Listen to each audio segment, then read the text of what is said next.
El pasado 7 de agosto leí el artículo de opinión que publicó en Infobae, titulado La lucha contra la dictadura tiene amigos de mentira y enemigos de verdad. ¿Me podría explicar de qué se trata tal cosa? Porque de pronto parece un juego de palabras bandido, pero ¿por qué hay amigos de mentira y enemigos de verdad?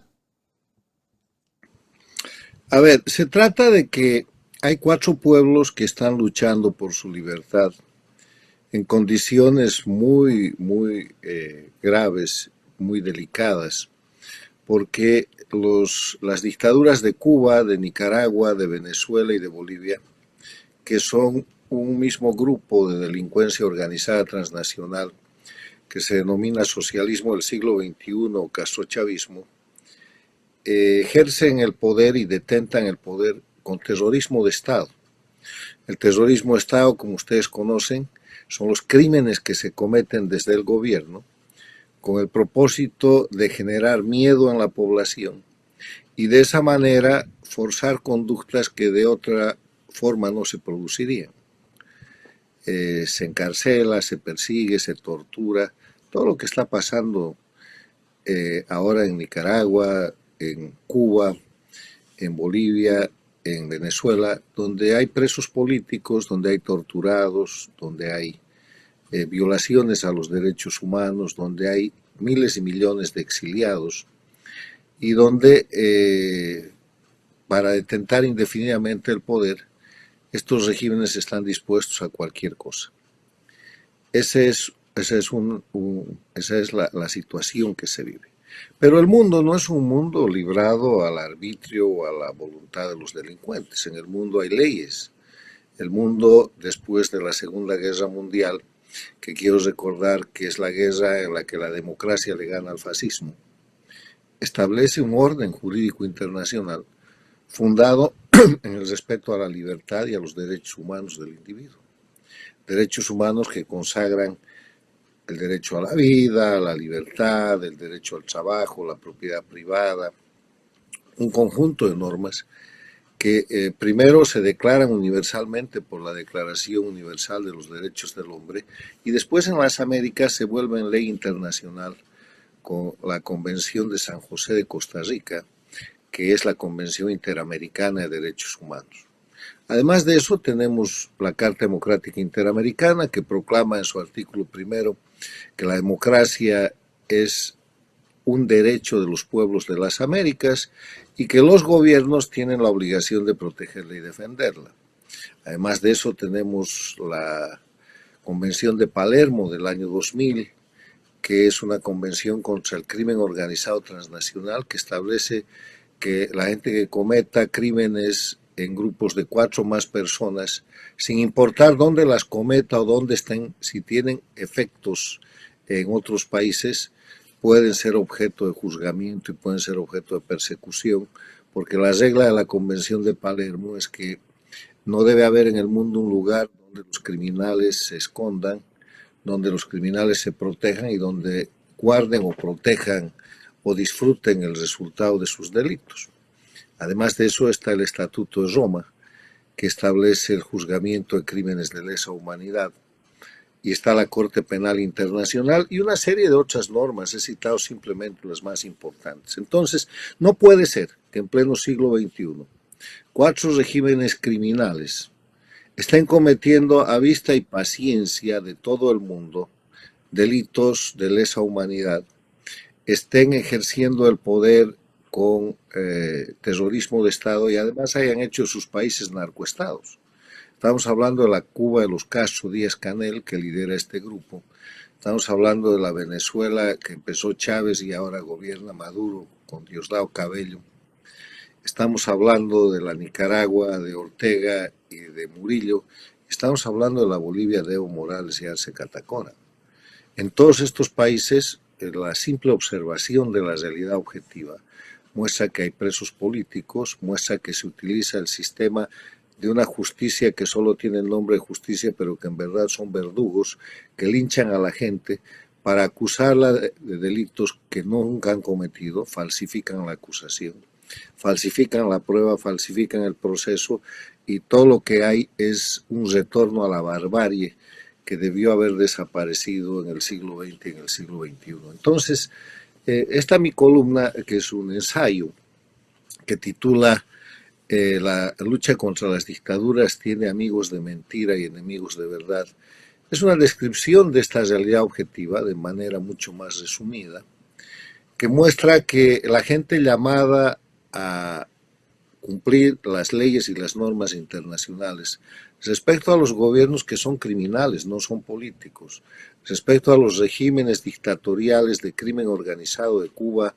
Venezuela, Bolivia y Nicaragua, no son amigos de los pueblos que están luchando por la democracia, por la libertad, que son los pueblos de Cuba, de Nicaragua, de Venezuela y de Bolivia, que están en resistencia civil, que están luchando dentro y fuera de sus países, que se exponen a todo tipo de represión y que simplemente han estado recibiendo señales importantes de solidaridad, pero no más apoyos efectivos. Pongo en el trabajo unos cuantos ejemplos. Sí. Pongo el ejemplo de Cuba, de que después de un año no se ha podido dar internet de acceso directo a la población cubana, permitiendo de esa manera que sigan siendo oprimidos por el régimen. Eso es una cosa tecnológicamente fácil. Pongo el ejemplo de Cuba, de que hay condenados a decenas de años por el hecho de haber salido a pedir patria y vida en manifestaciones pacíficas. Hoy día hay un reporte que hay más de 1000 presos políticos en Cuba. En el tema de Nicaragua pongo el ejemplo de todos los candidatos presos y después de los candidatos los líderes cívicos y después periodistas, y ahora la han emprendido con la Iglesia, y ni el Papa Francisco levanta la voz para reclamar por sus propios miembros de la Iglesia que están siendo objeto de enjuiciamientos falsificados y que están siendo apresados, y todo el ataque que se ha producido, inclusive con la expulsión de un grupo de monjas que prestaban apoyo humanitario en Nicaragua. Pongo el ejemplo de Bolivia, donde hay 98 presos políticos y donde simplemente han convertido la renuncia pública de Evo Morales, pues, después de hacer fraude electoral el año 2019, en golpe de Estado. Falsifican la narrativa, falsifican la acusación, falsifican la prueba, y con eso han condenado a un grupo de bolivianos a más de 10 años de cárcel. Y ahora viene ya el golpe de Estado número 2, porque como la imaginación criminal no tiene límite y tienen todo el poder y la violencia para hacer, pueden inventar lo que quieran, y eso es crimen. Y pongo el ejemplo de Venezuela, donde acaban de condenar a 30 años de cárcel a gente inocente, acusándola de haber participado de un atentado cuando esa gente no estuvo ahí. Está el caso horroroso de una mujer, de una joven, que fue detenida, que no tenía nada que ver, que estaba embarazada, fue torturada, violada, fue víctima de aborto y ahora está condenada a 30 años de cárcel y posada en una silla de ruedas. Pero además de eso, Venezuela está usando el sistema de la puerta giratoria con los presos políticos. Libera 2 y toma 3 o 4.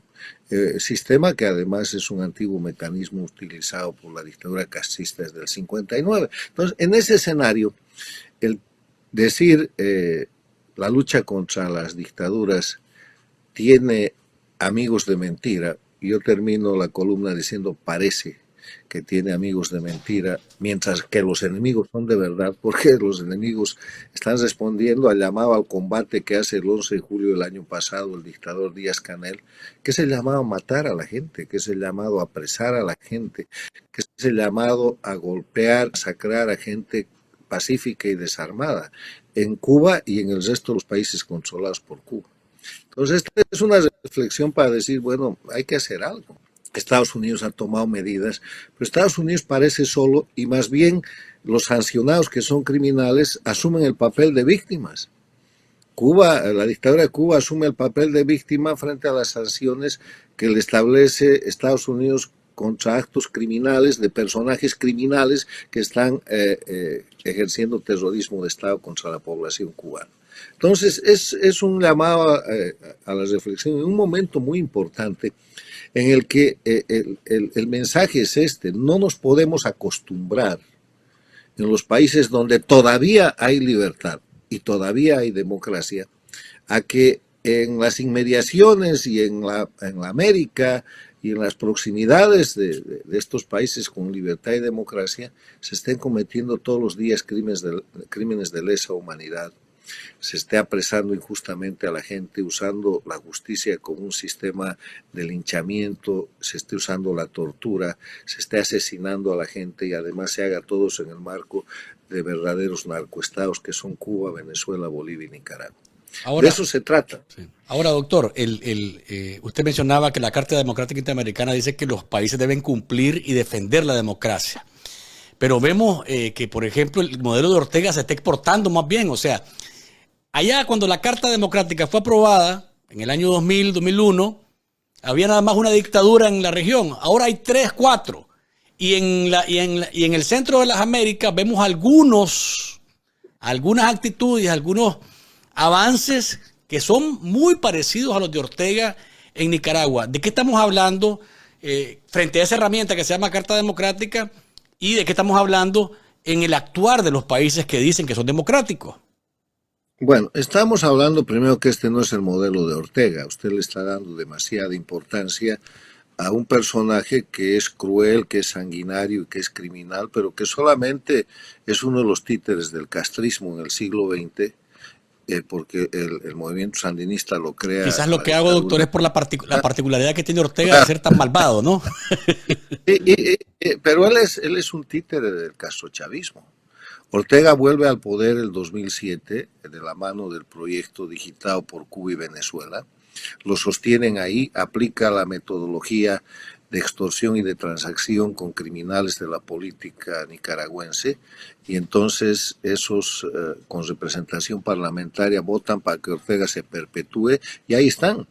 Son los llamados opositores funcionales, que los hay en Venezuela, en Bolivia y en Nicaragua, que son grandes traidores a la patria y cómplices en la violación de los derechos humanos y en el sufrimiento que tienen los pueblos y que tienen que ser identificados. Ustedes saben en Nicaragua quiénes son, en Bolivia saben quiénes son, en Venezuela saben quiénes son. Pero más allá de eso, este es un proyecto castrochavista que nace con el dinero de Chávez de Venezuela el año 99 y con la tecnología criminal de Cuba que recrea el castrismo del siglo XX y lo vuelve castrochavismo del siglo XXI. Y que en ese camino incluso se lleva por delante al propio Chávez, porque la muerte de Chávez no puede ser más oportuna para consolidar el liderazgo de la dictadura cubana.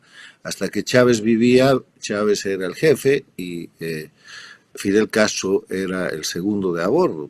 Oportunamente se muere Chávez y Cuba toma el liderazgo y además pone un dictador de su amaño en Venezuela y la convierte en su principal colonia. Ahora, vamos al tema de la Carta Democrática Interamericana. La Carta Democrática Interamericana es la ley. Y el hecho de que la ley no se cumpla no quiere decir que la ley deja de existir o que no esté funcionando. Equipare usted esto con lo que es un robo. Viene un ladrón, asalta un banco y se lleva el botín y no lo agarran. Y la ley dice que no se roba y que hay X cantidad de años de cárcel para el ladrón, pero no lo agarran. Entonces, no quiere decir ni que la ley haya dejado de tener vigencia ni que deje de funcionar, porque lo primero que hace la ley es identificar que eso es un crimen. Lo segundo que hace la ley es identificar quiénes son los criminales. Y lo tercero que hace es avanzar en el proceso de búsqueda para someterlos a la justicia. La Carta Democrática Interamericana es igual. Es una ley internacional que tiene carácter de ley fundamental en todos los países de las Américas, que señala, como le he dicho en el artículo primero, que la democracia es un derecho de los pueblos de las Américas y que los gobiernos tienen la obligación de protegerla y defenderla. Cuando se producen quiebres como el de Cuba, el de Nicaragua, el de Bolivia, el de Venezuela, entonces primero se sabe que se está violando la ley. Es lo que nos permite establecer que estos regímenes son dictaduras y que están al margen de la democracia. Es lo que ha permitido, por ejemplo, que ni Cuba, ni Venezuela, ni Bolivia, ni Nicaragua sean invitados a la Cumbre de la Democracia de diciembre del año pasado y que ni Cuba, ni Venezuela, ni Nicaragua sean invitados a la Cumbre de las Américas. Lo segundo que se hace es señalar a los delincuentes, que son los dictadores y sus grupos que detentan el poder, que además cometen otros delitos, que van a otras leyes, a otros instrumentos internacionales, como como la Convención de Palermo y otros instrumentos que he citado. Y lo tercero, que es donde aquí hay debilidad, es que no se toman acciones coercitivas para corregir lo que está pasando. En el derecho interno, la policía busca al ladrón, al asaltante de banco, lo encuentra, lo persigue inclusive en diferentes países y lo termina por agarrar. Son muy pocos los casos en que eso no sucede. Lo que pasa en el derecho internacional es que el derecho internacional es un derecho en el que la parte de ejecución coactiva o forzada de la ley tiene todavía términos relativos por el principio de soberanía de los países. Y el problema es que, y ese es un problema en todo el derecho internacional, no solamente en las Américas, en el mundo, lo estamos viendo con la invasión de Rusia a Ucrania. Y el segundo tema es que en esa dinámica de esa relatividad del uso de la fuerza que se puede hacer internacionalmente, eso depende del poder político que representa cada Estado. O sea, los Estados son los miembros, por ejemplo, de la Organización de Estados Americanos, por ejemplo, de la Organización de Naciones Unidas, y los Estados están representados por sus gobiernos. Entonces ahí se forman cierto tipo de acuerdos políticos que en determinado momento terminan por tolerar de alguna manera o por no actuar adecuadamente. Yo quiero recordarle el gran momento en el cual Guaidó es reconocido como presidente legítimo de Venezuela. Se reconoce a su gobierno como el representante en la Organización de Estados Americanos y se pide en la Organización de Estados Americanos que se ponga en marcha, o sea, que se aplique lo que es el TIAR, el Tratado Interamericano de Asistencia Recíproca. Y no sucede. Y no sucede porque los votos necesarios de los gobiernos con representación en esa organización no se producen. Usted ha visto que en el tema de Nicaragua hay una serie de declaraciones muy buenas, No, ya eso muy voy. importantes respecto a la dictadura de Nicaragua, pero no se ha pasado de declarar que Nicaragua es una dictadura. ¿Por qué razón? Porque la OEA no está a cargo de un jefe que pudiera ser el secretario general, en este caso Almagro, no. La OEA está a cargo de un consejo permanente, donde concurren los 34 embajadores, y a veces van los cancilleres, de los 34 países que integran la OEA. Y usted necesita ahí la cifra crítica de 18 votos o más votos para tomar determinadas decisiones que en muchos casos no existen. Y que ahora con la actitud paradictatorial de los gobiernos de Argentina y de México, que son democracias, pero que con Fernández Kirchner en la Argentina y López Obrador en México se han puesto absolutamente al servicio de las dictaduras, eso trae más dificultades. Y ahora con la llegada de Petro seguramente habrá un voto menos en el tema de Colombia. Chile ya ha modificado su posición. El Perú tiene una posición ambivalente porque si bien ha destrozado lo que era la iniciativa del Grupo de Lima respecto a Venezuela, sigue votando a favor de la democracia en la Organización de Estados Americanos, ha ido a la Cumbre de las Américas y tiene una posición en ese punto, digamos, moderada. Pero la dificultad no está ahí, la dificultad está en el Caribe. En el Caribe hay una cantidad de países, más de 10, que son pequeños países, son islas o son archipiélagos, que tienen un voto en la Organización de Estados Americanos, como lo tiene Estados Unidos, que es un país continental, gigantesco, como lo tiene Canadá, o como lo tiene el Brasil. Y esos países fueron envenenados por la Organización del Petrocaribe de Chávez, que los llenó de petróleo, les regalaba petróleo, se los vendía a plazos y les daba condiciones especiales a cambio de sus votos en la OEA y en otros organismos. Y de esa manera controlaron la OEA con los 10 años de Insulsa. Y ahora eso se ha vuelto un sistema de toma y daca, donde hay países que son serios y están respaldando la democracia, pero hay un grupo muy grande de países del Caribe que están librados todavía de ese juego y ese es un problema que desestabiliza a la OEA. Sí. Entonces, ahí hay razones políticas y hay razones de gobierno y en ese sentido lo que hay que hacer es hacer las cosas públicas para que por lo menos, y esa es la intención de este mensaje de que la lucha contra las dictaduras tiene amigos de mentira y enemigos de verdad. Es decir, señores, ¿quién son los amigos de verdad de la democracia? Entonces empecemos por poner en evidencia a la gente que no defiende la democracia y que no cumple las normas que el derecho internacional manda para proteger a los pueblos de Nicaragua, de Cuba, de Bolivia y de Venezuela, que están bajo el oprobio de terrorismo de Estado y que están luchando por su libertad. Necesitan más ayuda a esos pueblos. Así sea con más declaraciones efectivas, señalando quiénes son los que en la OEA no dejan votar, cuáles son los gobiernos que se venden a las dictaduras y ya está, y cuáles son los gobiernos que las respaldan. Ya está claro el papelón de Fernández Kirchner y de López Obrador, que además no lo disimulan, ¿no? Ahora, doctor, para ir finalizando, en el artículo usted dice que además de expresiones de preocupación, sanciones no inhabilitantes, apertura de investigaciones y muchas declaraciones de solidaridad, no pasa nada. El viernes la OEA se va a reunir, hay un proyecto de resolución en el que condenan lo que pasa en Nicaragua, piden que se liberen a los presos políticos, que se restaure la democracia y el Estado de Derecho, que le piden a Almagro que haga la gestión de comunicarle esa resolución a Ortega y que si es necesario, que siga todavía vigilante para ver si es necesario tomar otras medidas. A mí lo que me preocupa de la OEA, doctor, honestamente, es que se toman resoluciones en las que incluso se declara ilegítimo las elecciones en las que Ortega se mantiene en el poder. Pero esa ilegitimidad no tiene efectividad. Es decir, la misma OEA se pega un balazo en la rodilla porque firma algo, declara algo, decreta algo o se pronuncia en algo y ese algo queda en lo lírico. ¿Qué podemos hacer? Porque al final la gente comienza a tener una desconfianza enorme en este organismo que es importante para defender la democracia.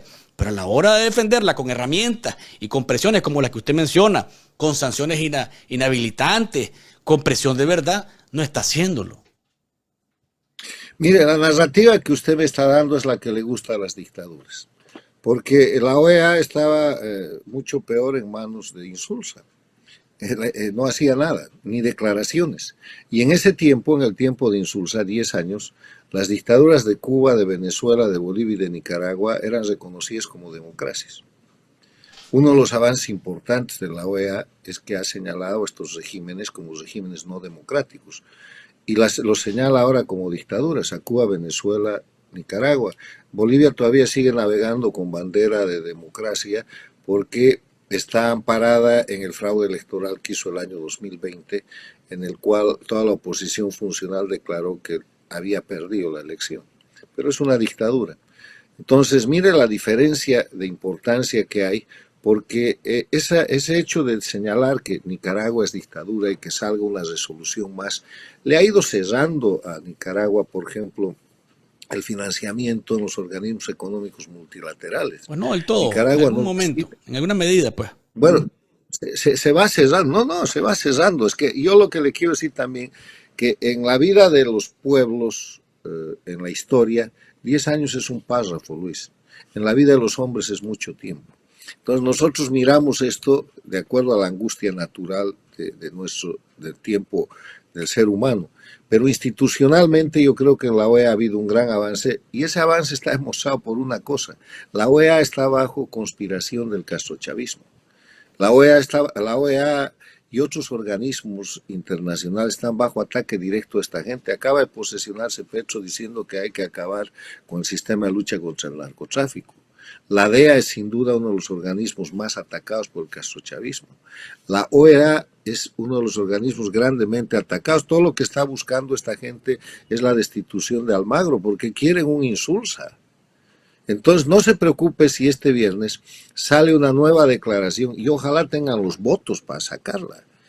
Y sale una declaración señalando a la dictadura de Nicaragua, porque eso está cerrando poco a poco determinadas puertas. Y lo que sí hay que presionar es a los gobiernos democráticos. ¿Dónde está el gobierno de Chile? ¿Dónde está el gobierno de Argentina? Bueno, ya sabemos. ¿Dónde está la posición del gobierno del Brasil? Una de las cosas que se le ha censurado grandemente al presidente Duque, que se acaba de ir, es que era declarativo, pero nunca han tomado acciones en serio para, igual que Estados Unidos, imponer sanciones a Nicaragua, a Cuba, a Venezuela y a Bolivia. Las sanciones están impuestas básicamente por Estados Unidos, por Canadá y por algún pequeño sector en determinadas cosas por la Unión Europea. pues, si mañana los países con democracia de América Latina deciden retirar sus embajadas de estos países con dictadura, disminuir el nivel de las relaciones diplomáticas solo encargados de negocios, es una señal extraordinaria. Si encima de eso deciden no tener intercambio comercial o reducir el intercambio comercial, es un gran avance, pero estamos hablando de señalar y de criticar a lo poco que funciona. Tienen que hacer más, la OEA tiene que hacer más, pero está bajo ataque. Ojalá el gobierno americano que está haciendo, está en ese camino, empiece a identificar a los jueces, a los fiscales, a los policías. Ya ha empezado a pasar eso en Nicaragua. La lista de gente que ha perdido la visa por violar los derechos humanos y que no puede venir a Estados Unidos, ya no es solamente Ortega y su familia, Maduro y su familia, Díaz-Canel y Castro y su familia. Ya hay ministros, ya hay miembros del Poder Judicial. Le quiero recordar que en el caso de Venezuela hay un proceso abierto en la Florida y otro en Nueva York que señala a Maduro y casi a todo su gabinete y al presidente de su Corte Suprema como miembros del cartel de los soles y que ha puesto premios de 15 y 10 millones de dólares por su captura. Hay que seguir avanzando para que pase eso con Nicaragua. Hay que trabajar en el tema de Nicaragua para llevar a Ortega y a Murillo al Tribunal Penal Internacional, para lograr que en tribunales independientes, ya sea en Panamá, ya sea en el Perú, ya sea en el Brasil, se aplique la Convención de Palermo y les empiecen a librar mandamientos de apremio a estos criminales que detentan el poder. Hay mucho que hacer. Y yo creo que en ese mucho que hacer hay que, los países afectados por las dictaduras tenemos que hacer una cosa, juntarnos. Hay demasiada división al interior de lo que se llama resistencia u oposición en Bolivia, empezaré por mi país, en Nicaragua, en Cuba, en Venezuela. Hay cantidad de grupos que van por un lado y por el otro, que si fueran juntos pudieran tener mejor resultado. Yo voy frecuentemente a Washington y hablo frecuentemente con representantes políticos de todos los sectores en Estados Unidos y en las Américas. Y cuando hablamos de estos temas, una de las cosas que me dicen, sí, a ver, por decir el tema de Bolivia, es que viene mucha gente y dice cosas diferentes. El tema de Nicaragua, ni qué digamos. Hay creo que 20 o 30 grupos de oposición que reclaman legitimidad y nadie sabe a quién creer. Entonces tenemos que juntarnos para tratar de establecer una sola corriente. Y el tema de Venezuela, ¿qué vamos a decir? Empezó siendo una oposición concertada, después fue el G4 y hoy día no sabe ya quiénes son.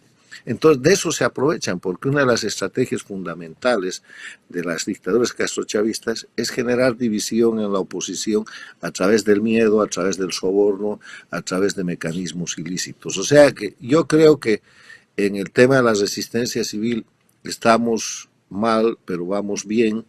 En el tema de internacional hay que hacer más y por eso es la reflexión. ¿Dónde están los amigos de verdad de la lucha contra las dictaduras? Porque a los enemigos los conocemos. Hay que ver los amigos de verdad y hay que decirles esto. Hay que hablar con los gobiernos para que ojalá este viernes hayan los votos en la OEA. Eso es un esfuerzo extraordinario porque se van a borrar los del Petrocaribe, los del ex Petrocaribe, los países del Caribe. Vamos a ver quién vota, quién no vota. Necesita 18 votos para producir esa resolución. Vamos a ver qué pasa este viernes. Vamos a ver qué pasa, doctor Sánchez Berzaín, con América Latina. Petro asumió el poder en Colombia. Lula levanta la mano en Brasil. Vamos a ver qué pasa. Tiempos difíciles. Déjeme darle una pequeña conclusión de optimismo. Lo que pasa es que las dictaduras se van a acabar. Las dictaduras están jugando sus momentos finales porque no tienen economía, mire cualquiera de los países. No tienen pueblo, no tienen ni 10% del respaldo de popular. No tienen narrativa. ¿Quién cree en la revolución cubana? Es una broma de mal gusto. ¿Quién cree en el sandinismo en Nicaragua? ¿Quién cree en el proceso de cambio de Bolivia que han hecho ese país un narcoestado? ¿O quién cree en la revolución bolivariana en Venezuela? Nadie cree. Y sabe que no tienen consistencia ni económica ni popular y ya no les queda discurso y se están cayendo. El problema es que cuando una bestia muere es mucho más feroz en el desespero, en la agonía, y eso es lo que estamos presenciando. Hay un gran contraataque en la región tratando de controlar diferentes países, pero ahí le pongo otro ejemplo. Han puesto un pie en Chile, han puesto un pie en el Perú, ahora en Colombia, pero nunca han de llegar a la posición en la que estaban en el 2010 o el 2015. Controlaban toda la región, controlaban la Organización de Estados Americanos y eran reconocidos como democracias.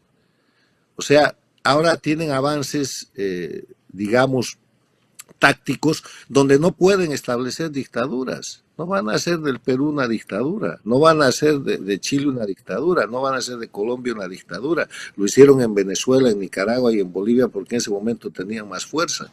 Hoy día no tienen esa fuerza.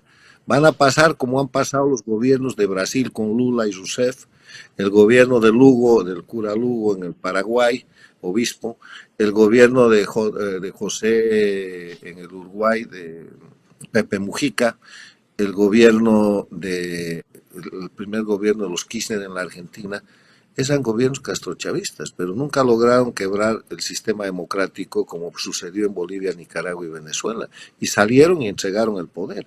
Se están cayendo, Luis, créame, y mire la debilidad que ellos tienen, y lo que tienen que hacer los pueblos y lo que tenemos que hacer los luchadores por la libertad y la democracia es persistir. No tienen ninguna consistencia. Lo de Cuba y lo de Nicaragua es cuestión de repente de semanas, de repente de meses, no va a ser una cuestión de años. ¿Cuánto más puede resistir Ortega en Nicaragua matando, apresando? ¿A quién le falta meter preso? Ya metió presos a los curas, ya acabó con las religiones, ya acabó con la libertad de prensa. Antes de eso terminó con los candidatos de oposición. El mundo y Nicaragua sabe que todos los políticos que están en ese poder legislativo son cómplices y son títeres del dictador. Todo el mundo sabe que los mandos militares, los ministros, la gente que está en esa organización son criminales cómplices de Ortega y de Murillo. ¿Cuánto más pueden aguantar así? Lo que hay que seguir es seguir denunciando. Ahora, yo le digo, esto es como ver un vaso oscuro y estar llenándolo con gotero. Un rato va a rebalsar y yo creo que estamos muy cerca de que rebalse y que los dos puntos de quiebre más importantes, sin descartar Bolivia, que hoy día está en huelga de nuevo, en paro y hay confrontaciones muy serias, son Nicaragua y Cuba.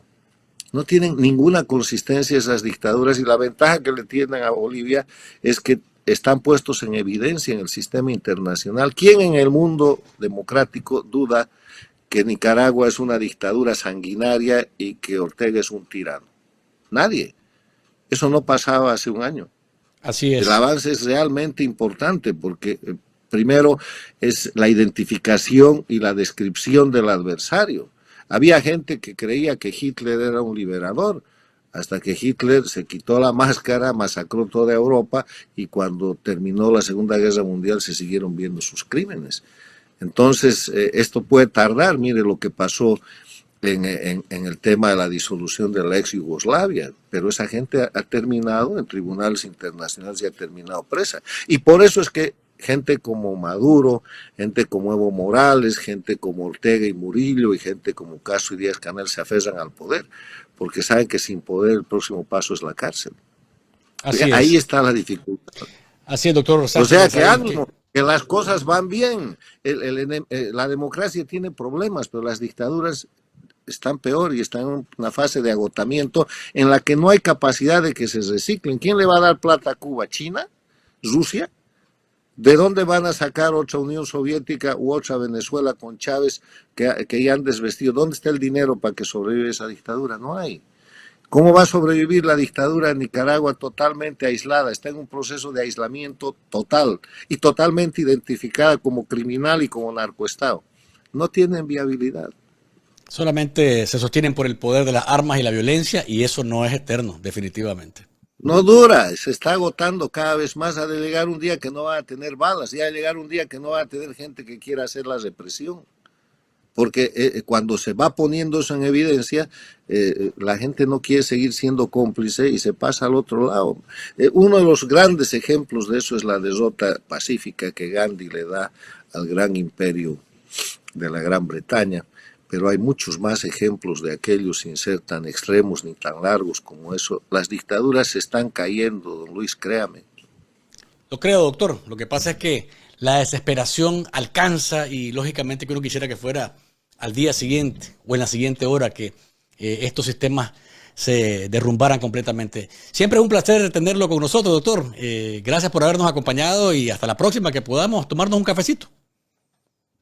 Gracias, don Luis, muy amable y felicidades por su trabajo, porque es por gente como usted, por centenas y miles de nicaragüenses, cubanos, bolivianos, venezolanos, que las dictaduras están cayendo. Esta lucha de poner las cosas en evidencia, de identificar a los dictadores, de llamarlos por su nombre, de mostrar sus crímenes, es vital, porque de esa manera gente que puede ser su aliado, o que de alguna manera por intereses económicos o lo que fuera los quiere ayudar, termina avergonzada y ellos pierden apoyo. Y eso está creciendo, eso es como un alud, empieza chiquitito pero crece, crece y en un momento es irresistible y estamos llegando al punto de lo irresistible. Gracias, doctor Sánchez Berzaí, porque nos deja una visión mucho más optimista de la situación que estamos viviendo en nuestros pueblos. Abrazo, cuídese. Encantado, gracias, hasta luego.